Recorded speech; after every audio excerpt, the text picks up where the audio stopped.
Eu gostaria muito de falar algo com você que não é fora, muito pelo contrário, é totalmente dentro do contexto de toda essa mensagem que tem sido liberada nesta noite, neste culto, e também nesse tempo na vida da nossa igreja, discipulando gerações. Eu gostaria de falar um pouco com você sobre gerações. Que cada geração tem uma medida. E você vai entender isso. Eu gostaria de ler com você 3 versículos da palavra de Deus, que vão passar aqui, você pode acompanhar a leitura. 1 de João, capítulo 2, dos versos 12 ao 14. A Bíblia diz assim: filhinhos. E quando diz aqui filhinhos, está se referindo às crianças, aos meninos e às meninas. Escrevo a vocês, porque os seus pecados são perdoados por causa do nome de Jesus. Pais, eu escrevo a vocês, porque conhecem aquele que existe desde o princípio. Jovens, eu escrevo a vocês, porque vocês têm vencido o maligno. Filhinhos, eu escrevi a vocês, porque vocês conhecem o Pai. Pais, eu escrevi a vocês, porque vocês conhecem aquele que existe desde o princípio. Jovens, escrevi a vocês, porque vocês são fortes, e a palavra de Deus permanece em vocês, e vocês já venceram o maligno. É uma palavra linda de Deus para todas as gerações. Eu gostaria de saber quantas crianças tem aqui nesse lugar. Crianças, crianças, crianças. Amém, amém. Jovens, adolescentes, jovens adultos também. Levanta a mão, por favor. Glória a Deus, glória a Deus.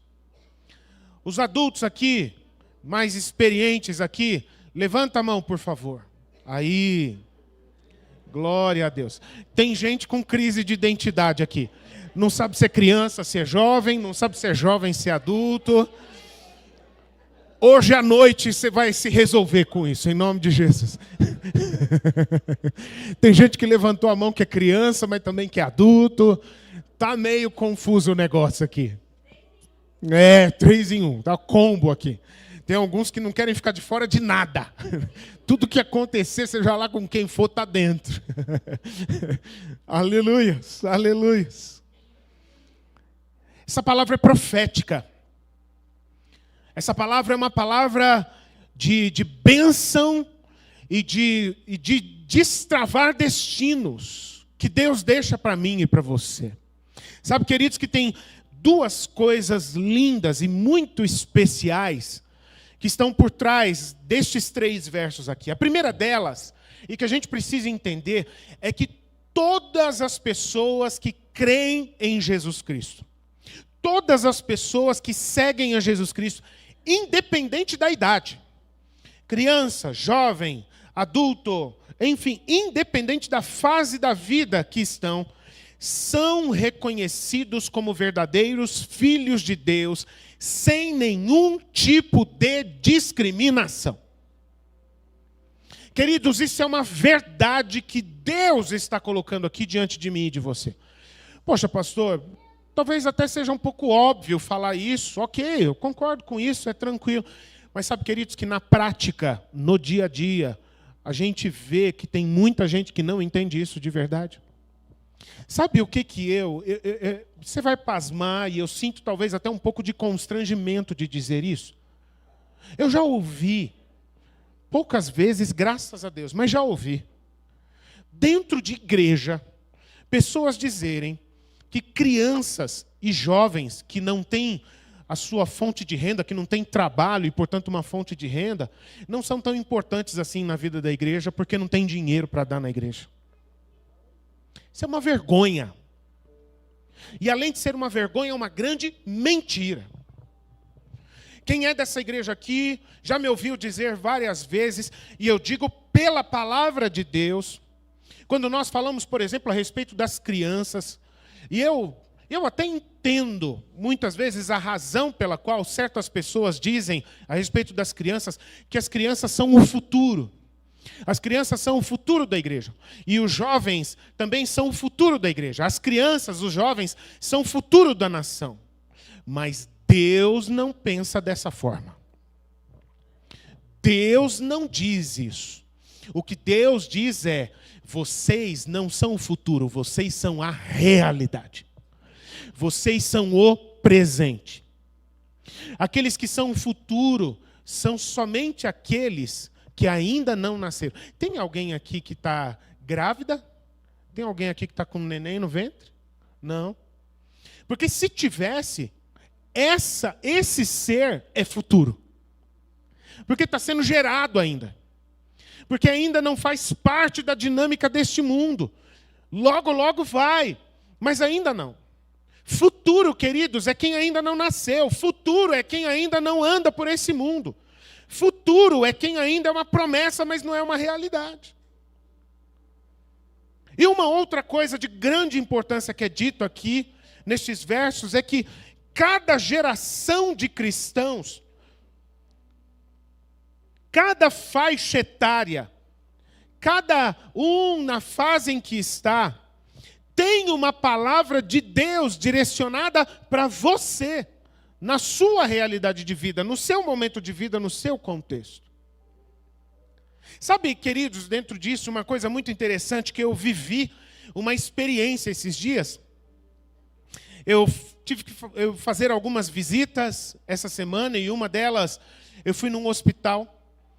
E quando eu estava lá no hospital, eu fui lá orar com uma pessoa e levar um apoio, um encorajamento a uma pessoa que está fazendo um tratamento muito rigoroso na sua saúde. E aí, quando a gente estava ali naquele quarto de hospital, então alguns profissionais do hospital vieram até o quarto para dar uma assistência, e veio um técnico da área de saúde ali naquele momento, um funcionário ali do hospital, que ia prestar uma assistência, e aí a pessoa perguntou para mim: você é da família? E eu disse: não, eu sou pastor, eu vim aqui fazer uma visita para orar junto, enfim.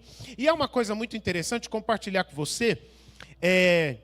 Eu gosto muito de dizer que eu sou pastor. Para mim, essa é uma coisa que dá oportunidade de poder me conectar com pessoas. É lógico que de vez em quando isso cria algumas situações. Assim, tem gente que, já que você é pastor, então eu vou te... Aí já começa a, às vezes, trazer perguntas polêmicas ou outras coisas. Mas, normalmente, eu gosto disso, de compartilhar isso. Me dá o privilégio, a oportunidade... E oportunidades tremendas de poder me conectar com pessoas, de poder testemunhar de Jesus para as pessoas, enfim. E aí, quando essa pessoa me perguntou, e eu disse que eu era o pastor e que eu estava fazendo uma visita, aí essa pessoa já ficou curiosa e já começou a fazer algumas perguntas. Como é que vocês fazem lá para receber as pessoas na igreja de vocês? Aí essa pessoa disse: olha, eu já tive uma experiência numa outra igreja. E eu não caminho mais, não participo mais de nenhuma congregação. Mas se eu fosse na sua igreja, como é que vocês fariam para me receber lá? Se eu já fui batizado em outra igreja, vocês batizam de novo ou vocês aceitam o batismo que foi feito na outra igreja? E aí, gente, eu fiquei pensando um pouco naquela pergunta, né? E tal, e aí eu virei para aquela pessoa e disse: depende. E a minha resposta assustou aquela pessoa. E aí ela virou e falou: mas como depende? Ou é sim ou é não. Eu disse: não, depende. Depende porque as águas do batismo são sempre as mesmas. Mas o que determina se um batismo ele foi real, não é o fato da pessoa entrar nas águas. Porque, queridos, vamos ser honestos, eu já conheci um número enorme de pessoas que desceu as águas do batismo, mas desceu pelas razões mais diversas, que não são as verdadeiras. O que é que torna um batismo válido? Independente de como foi e onde foi. O que é que torna um batismo real? Um batismo aceitável diante de Deus? É o batismo que é fruto da atitude de uma pessoa, da decisão de uma pessoa, que ela quer descer as águas do batismo em primeiro lugar, porque ela crê em Jesus Cristo, que Ele é o Filho de Deus, que Ele é o Salvador do mundo e que Ele é o Senhor da sua vida. E em segundo lugar, a motivação que dá validade a um batismo é que a pessoa, do fundo do coração dela, ela se arrepende dos seus pecados. Ela se arrepende de todo o tempo da sua vida em que ela procurou viver tentando encontrar felicidade sem Deus. E ao se arrepender disso, ela está então abrindo o seu coração e se entregando totalmente a Jesus, para ser agora o seu Senhor, o seu Salvador, o amado do seu coração. O batismo que é válido, meus irmãos, minhas irmãs, é aquele onde a pessoa é trazida até essas águas por algo que ela experimentou pessoalmente com Jesus. Eu digo isso, gente, porque eu já vi muitas pessoas que foram batizadas porque os pais queriam que fossem batizados. Eu já vi muitas pessoas que foram batizadas porque os amigos foram batizados, e aí, como os amigos foram, a pessoa se empolgou e ela também foi. Eu já vi muitas pessoas serem batizadas porque elas queriam melhorar de vida. Elas estavam chateadas, pesadas. Ai, gente, minha vida está complicada. Alguma coisa precisa mudar na minha vida. Eu acho que eu tenho que me batizar. Se eu me batizar, meus problemas vão acabar, minha vida vai melhorar. E nenhuma dessas razões torna esse batismo. Isso então, não foi um batismo, foi um banho. Esse batismo, ele pode ter acontecido, a pessoa pode ter descido nas águas, mas esse batismo não representou nada no mundo espiritual, na vida dessa pessoa, se ela desceu as águas pela razão errada. E foi isso que eu falei para aquela pessoa. Eu disse para ela, depende do que foi que levou você a se batizar. Porque se você se batizou pelas razões, por qualquer outra razão que não é justa diante de Deus, que faça sentido, que tenha valor para Deus, teu batismo não foi um batismo, foi um banho religioso. E, portanto, queridos, eu estava compartilhando isso, porque a igreja, estas águas, elas não têm poder para transformar a vida de ninguém. O único que tem poder para transformar a vida de alguém é Jesus Cristo, o Filho do Deus vivo.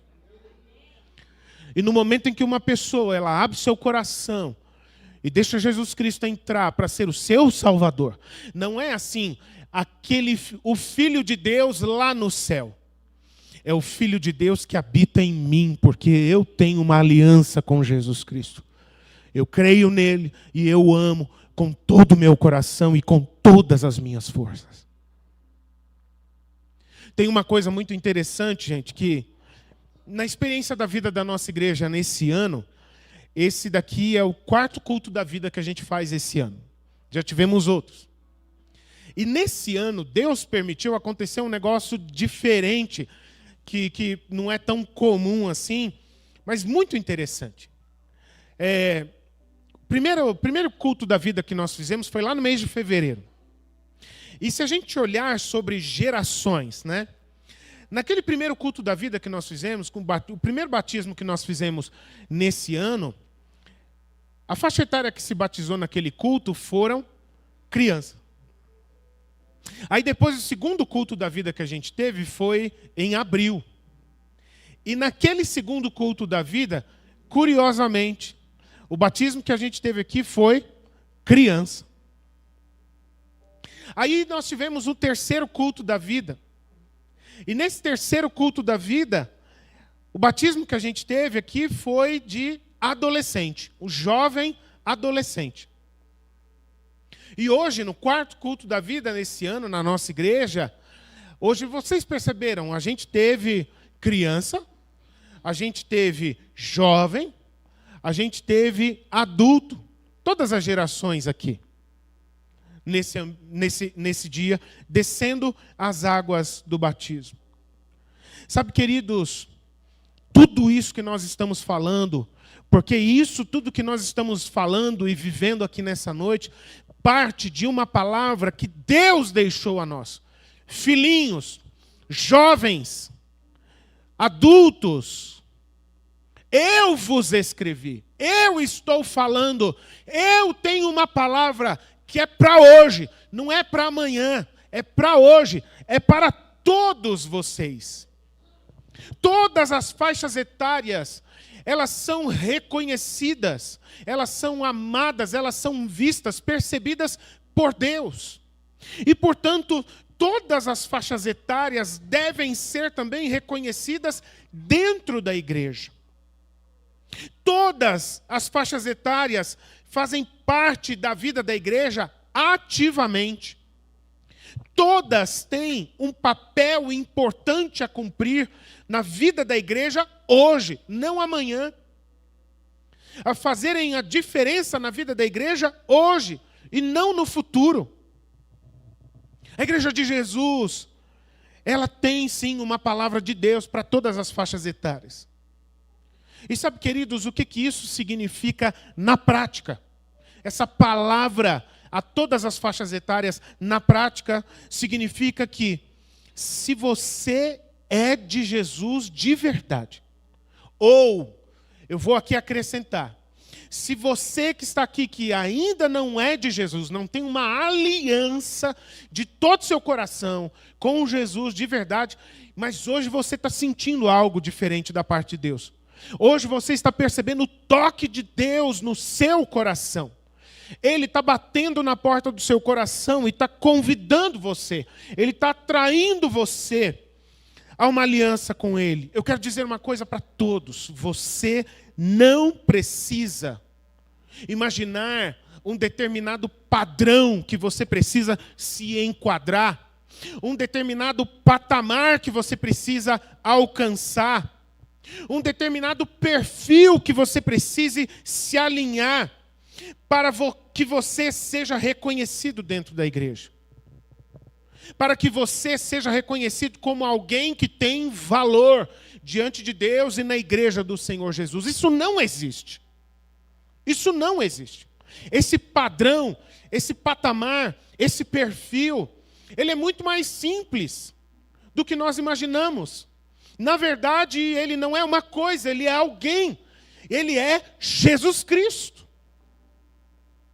Portanto, já me fizeram algumas vezes a pergunta sobre o batizar crianças. E é algo que a gente leva muito a sério. Muito a sério. E a questão não é se é criança ou se é adulto. A questão é o que tem aí dentro. A questão é, houve uma experiência de um testemunho autêntico, genuíno, com Jesus Cristo? É disso que se trata, queridos. É essa a palavra que Jesus tem para todos. O valor de uma pessoa, ele não é definido se a pessoa chega a um determinado status econômico, financeiro. Não, o valor de uma pessoa diante de Deus e na igreja dele não é definido se a pessoa sabe um número X de versículos da Bíblia decorados, e isso é importante, eu não estou desmerecendo isso. O valor de uma pessoa não é quantos anos de casa ela tem. Não, precisa ter pelo menos 5 anos de vida na igreja para que você seja reconhecido como alguém de valor, ou qualquer outra coisa assim. Olha, ou talvez o seu padrão é o líder da célula. O dia que você for parecido, chegar no nível do teu líder de célula, aí você passará a ser reconhecido como alguém de valor. Ou talvez o padrão seja, a pessoa para ser reconhecida como alguém de valor tem que ser alguém que prega a palavra de Deus e já faz isso muito bem, com muita desenvoltura e há bastante tempo. Aí sim você terá algum valor, algum reconhecimento. Ou talvez alguns imaginam, não, o padrão é discipular, é aquele que já discipulou várias pessoas. Enquanto você não tiver discipulado várias pessoas, você não é nada dentro da igreja. Você não tem reconhecimento nenhum. Você sinta-se privilegiado se você sentar na cadeira e... Não! Ou qualquer outra coisa que alguém falar, por favor, não faça isso, meu irmão. Não faça isso com o teu próximo. Não faça isso com o teu irmão. Deus não cobraria isso de ninguém, portanto, se Ele não faria, nós também não devemos fazer. É impressionante, meus irmãos, quantas coisas a gente faz com as pessoas que nem Deus faria com elas. Quantas condições que a gente coloca para as pessoas. Como eu me lembro, por exemplo, daquela experiência de Jesus com aquela mulher que foi pega em imoralidade. E os religiosos estavam esfregando as mãos, doidos, perguntando a Jesus: e aí, Jesus, que sugestão que você nos dá? O que nós fazemos com essa mulher aqui?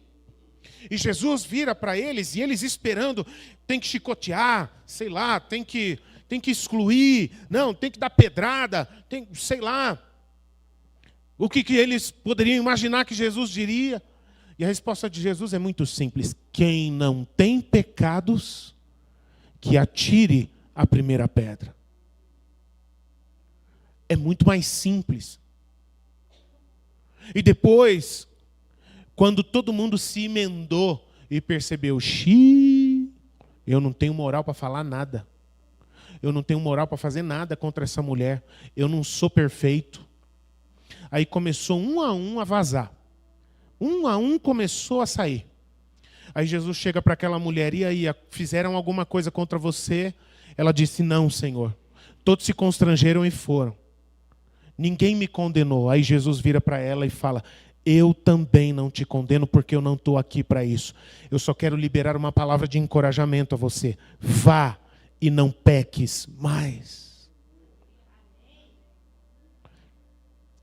É assim que Jesus trata com as pessoas. É assim que a igreja de Jesus deve lidar com as pessoas também. Porque pensar de qualquer outra dessas formas que a gente está falando aqui, tratar as pessoas desse jeito, queridos, não passaria de religiosidade morta. Coisa da cabeça de ser humano e não do coração de Deus. A igreja de Jesus, ela não tem espaço para comparação. Se você quer ser um filho de Deus, uma filha de Deus de verdade, então pare hoje, eu te imploro em nome de Jesus, de comparar pessoas com pessoas. Essa é uma das raízes que mata a vida espiritual de uma igreja. Sabe, outra coisa que mata a vida espiritual de uma igreja é um espírito de competição dentro da igreja. Quem é que canta melhor? Quem é que canta pior? Quem é que ora mais bonito? Quem é que ora mais feio? Quem é que exerce o ministério o melhor ou pior? Quem é que é o melhor discipulador? Quem é que é? Gente, isso mata a vida de uma igreja. A igreja não tem espaço para competição. Nós não estamos aqui para competir uns com os outros. O nosso referencial é somente Jesus Cristo e todos nós estamos indo na direção dele. Cada um tem uma medida, cada um tem um ritmo, cada um tem uma maneira especial como Deus trabalha na sua vida.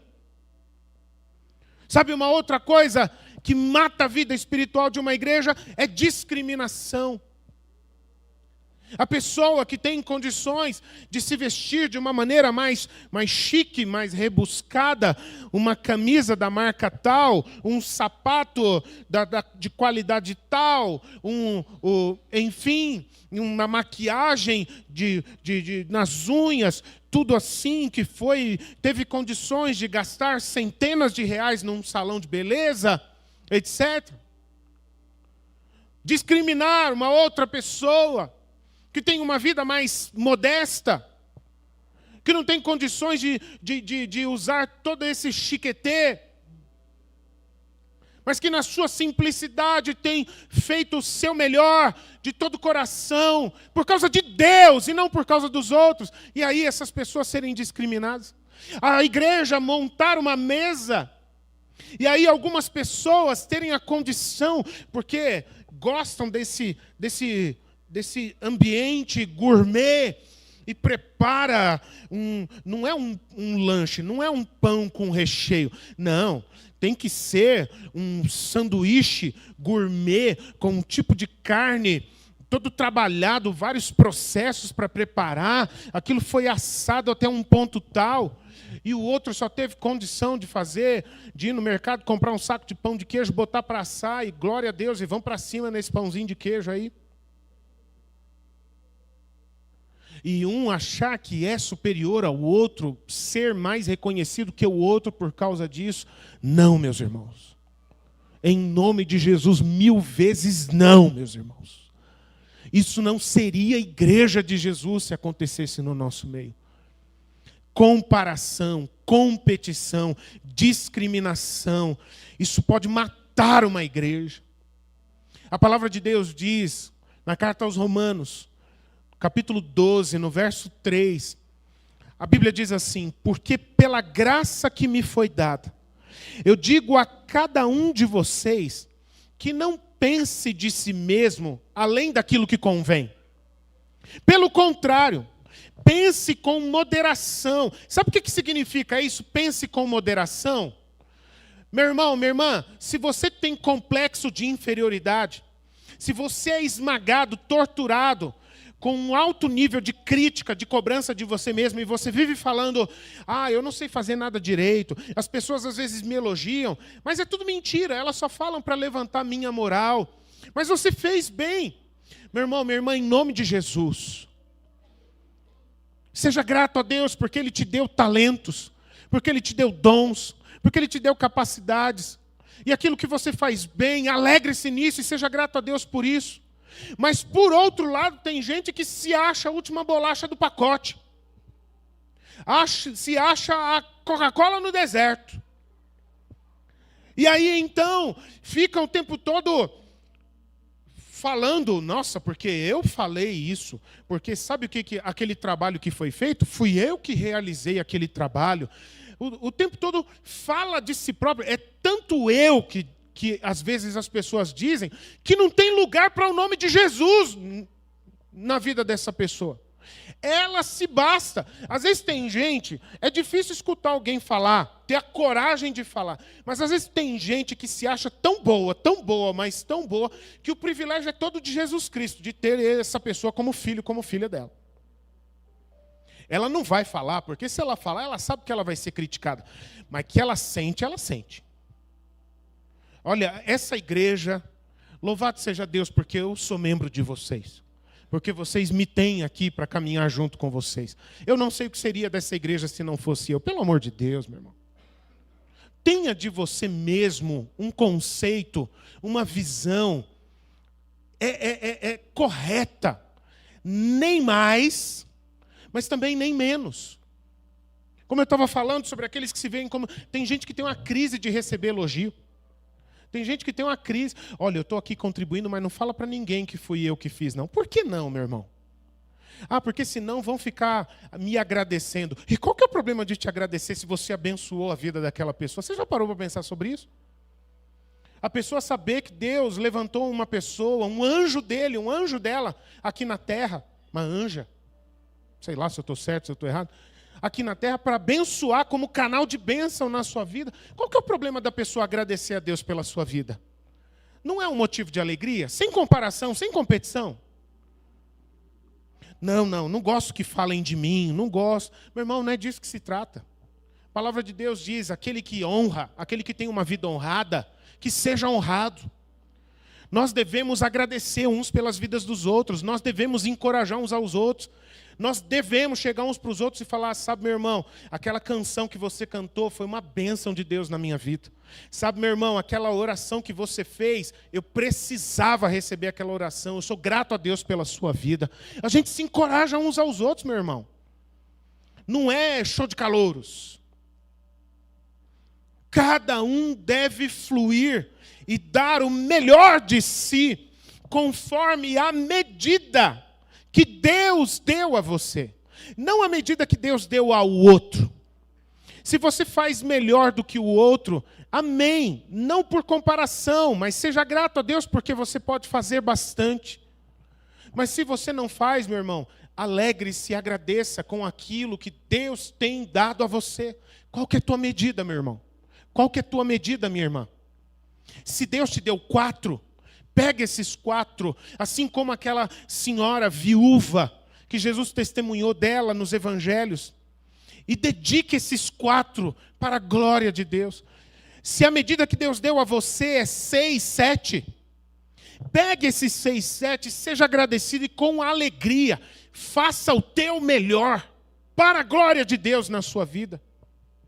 Se a medida que Deus deu a você é 9, é 10, então, meu irmão, minha irmã, brilhe para a glória de Deus, seja bênção nessa terra com os 9, 10 que Deus deu a você.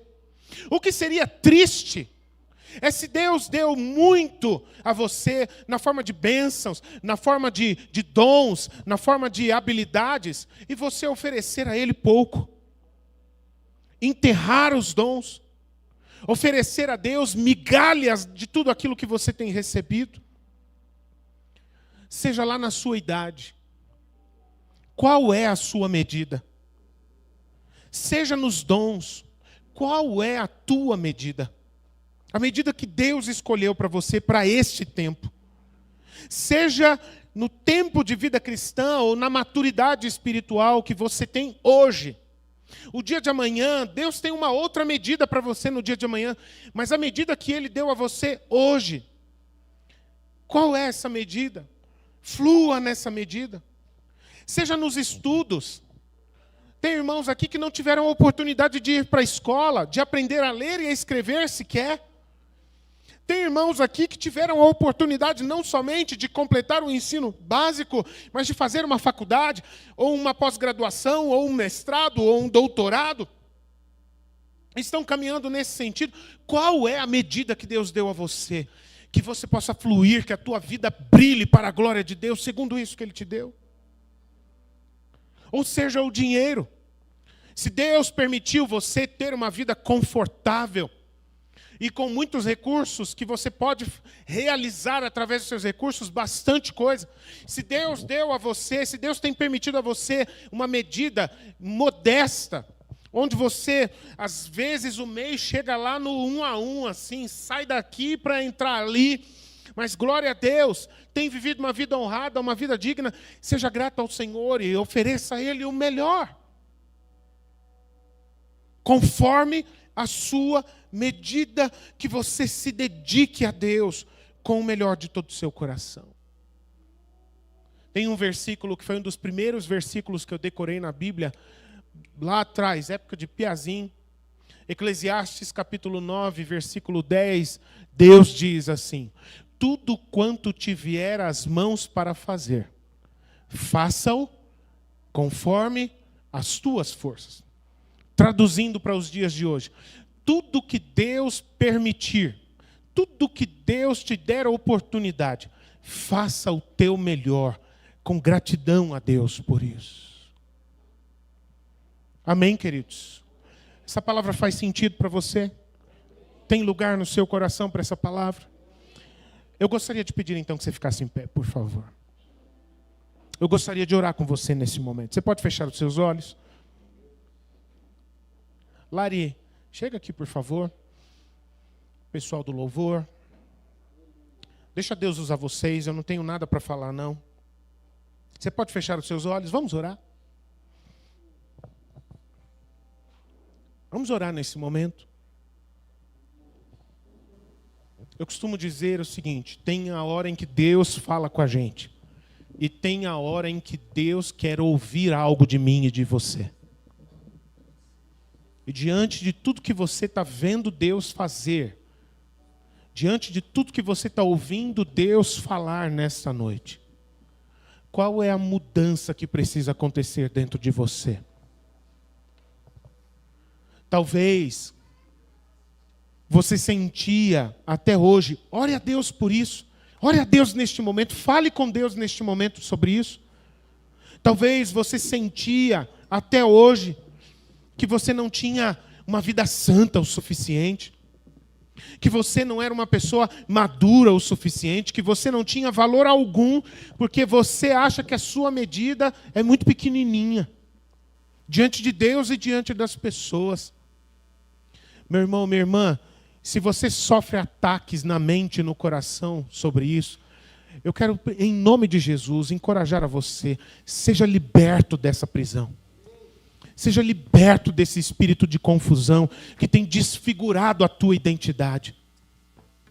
Se você sofre tentações, achando que você é muito mais do que você é de verdade, em nome de Jesus, seja liberto nessa noite, seja liberta nessa noite dessa ideia de que você só tem algum valor para Deus e diante da igreja do Senhor Jesus, se você se apresentar como sendo tal tipo de pessoa que talvez você não seja. Se liberte disso, meu irmão e minha irmã. Seja sincero diante do Senhor. Eu gostaria de encorajar você a orar nesse momento com gratidão a Deus. Reconheça a medida que Ele deu a você nesse tempo. Reconheça, não aquilo que você espera que Ele faça, não aquilo que você espera que Ele te dará, mas o que Ele tem te dado hoje, o que Ele tem colocado nas tuas mãos hoje, o que Ele tem te tornado até o dia de hoje. Será que tem gratidão no seu coração? Será que você tem fé no seu coração para reconhecer isso e ser agradecido a Deus? Deus, eu te agradeço pela vida que o Senhor me deu. Deus, eu te agradeço pelas oportunidades que o Senhor tem me dado. Deus, eu te agradeço até pelas portas que se fecharam. Talvez eu nem entenda porque certas portas se fecharam, ó Deus, mas eu confio em Ti, ó Pai, e eu sei que o que o Senhor tem para mim é sempre o melhor. E portanto, Pai, eu te agradeço. Reconheça isso. Querido, querida, o que Jesus está procurando aqui nesta noite? Sabe que o que Jesus está procurando aqui nessa noite não é uma performance, não é um desempenho de alto nível. O que Jesus está procurando aqui nessa noite são corações.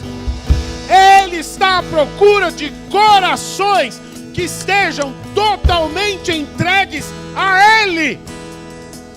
Corações corajosos, corações com fé o suficiente para se exporem diante de Jesus, sem disfarces, sem maquiagens. E se você, nesta noite, é isso que você entende, eu preciso me libertar disso. Eu preciso de parar de tentar ser uma pessoa que eu não sou, que Deus não me criou para ser. Então entregue sua vida a Jesus nessa noite. Eu gostaria nesse momento, agora eu gostaria de orar. Eu gostaria de orar pela sua vida, meu amigo, minha amiga. Eu gostaria de orar por você. Se nessa noite você está entendendo que a grande virada na sua vida, ela precisa acontecer com Jesus. Que tudo precisa começar com Jesus. E se é isso que você deseja de todo o seu coração, se você quer totalmente, de todo o coração, sem restrição, entregar, abrir o seu coração a Jesus e fazer uma aliança com Ele para sempre, eu gostaria de orar por você nesse momento. Da sua parte, eu quero só te abençoar como homem de Deus. Eu gostaria que você desse um passo de fé, um sinal de fé, que você levantasse a sua mão aí onde você está, para Jesus Cristo.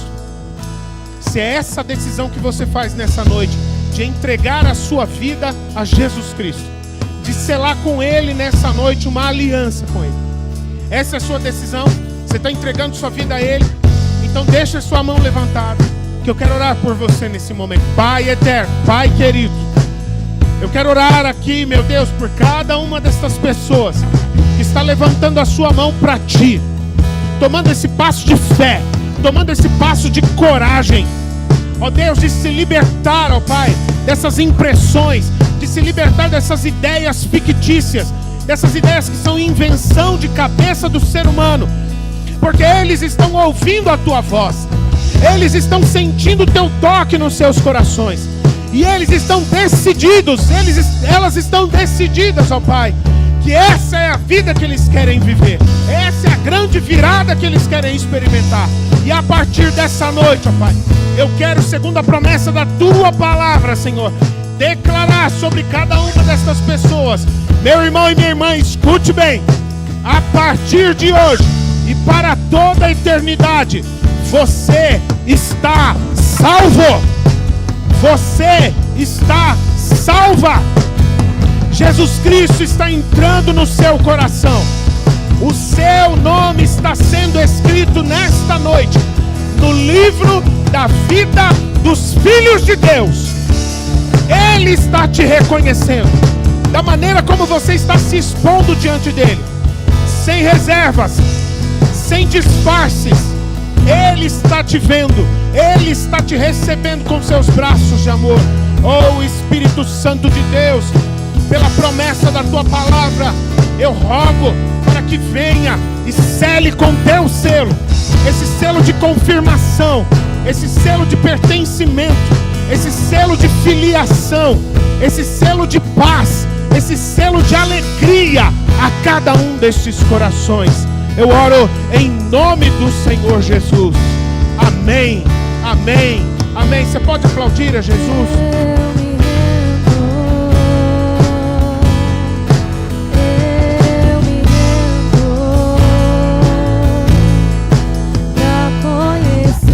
Conhecer e prosseguir em conhecer a Jesus. Conhecer e prosseguir em conhecer. Eu me rendo.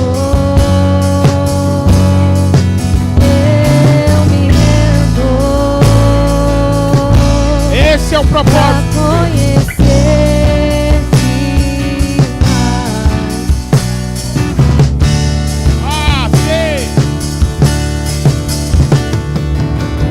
Aleluias, aleluias, aleluia. Glória a Deus. Querido, querida, eu gostaria nesse momento de orar mais uma vez. A gente vai encerrar essa parte do nosso culto. Pastor, por que essa parte do nosso culto? Tem outra parte? Tem. Ou você tem? É aquela parte onde a gente fica à vontade e livres aqui para a gente poder orar uns com os outros, a gente poder dar um abraço um no outro, liberar uma palavra de amor, uma palavra de bênção, uma palavra de encorajamento. Eu gostaria de te encorajar também, esses irmãos que se batizaram, a gente preparou uma placa e o nosso Ministério de Comunicação está preparado para tirar fotos com os nossos irmãos que se batizaram. E eu gostaria de encorajar você, vem aqui tirar uma foto com esses irmãos, tá bem? Para ficar marcado que você estava aqui nessa noite, que você fez parte dessa história, desse milagre. Isso para eles vai ficar guardado para sempre.